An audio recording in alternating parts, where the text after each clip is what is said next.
മലപ്പുറത്തെ താനാളൂരിൽ നിർമ്മിച്ച ഓപ്പൺ ജിമ്മിനായി ചെലവഴിച്ച തുക വ്യക്തമാക്കിയില്ല എന്ന് പരാതി. കായിക മന്ത്രിയുടെ മണ്ഡലത്തിലെ പദ്ധതിയിൽ മന്ത്രി തന്നെ സമൂഹമാധ്യമത്തിൽ പ്രഖ്യാപനം നടത്തിയെങ്കിലും ചെലവ് വെളിപ്പെടുത്താത്തതിലാണ് ഈ ചോദ്യമുയരുന്നത്.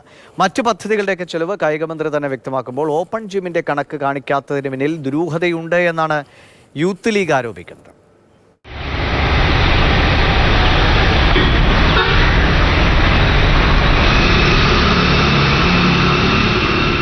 കഴിഞ്ഞ ഓഗസ്റ്റ് 10-നാണ് താനൂർ താനാളൂരിലെ ഓപ്പൺ ജിം നാടിനായി സമർപ്പിച്ചത്. സംസ്ഥാനത്താകെ ആരോഗ്യ സംരക്ഷണത്തിന്റെ ഭാഗമായി കായിക വകുപ്പും ടൂറിസം വകുപ്പും ചേർന്ന് സംയുക്തമായി നടപ്പാക്കുന്ന ഓപ്പൺ ജിമ്മുകളിലൊന്നാണ് താനാളൂരിലേത്. എന്നാൽ പദ്ധതി ബോർഡിൽ ചെലവഴിച്ച തുക വ്യക്തമാക്കിയിട്ടില്ലെന്നാണ് പരാതി. സർക്കാർ ഫണ്ടിൽ നിന്നുള്ള ഏതൊരു പദ്ധതിക്കും ചെലവഴിച്ച തുകയും ഫണ്ടിന്റെ ഉറവിടവും അടങ്ങിയ ബോർഡ് സ്ഥാപിക്കേണ്ടത് നിയമപരമായി നിർബന്ധമാണെന്നും നിയമലംഘനം നടത്തിയത് ദുരൂഹതയാണെന്നുമാണ് താനൂർ യൂത്ത് ലീഗിന്റെ ആരോപണം.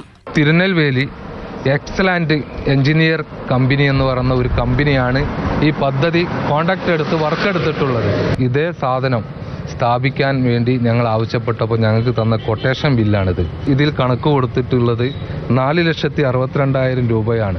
ഞങ്ങൾ പറയുന്നു ഇതിൽ വമ്പം അഴിമതി നടന്നിട്ടുണ്ട്.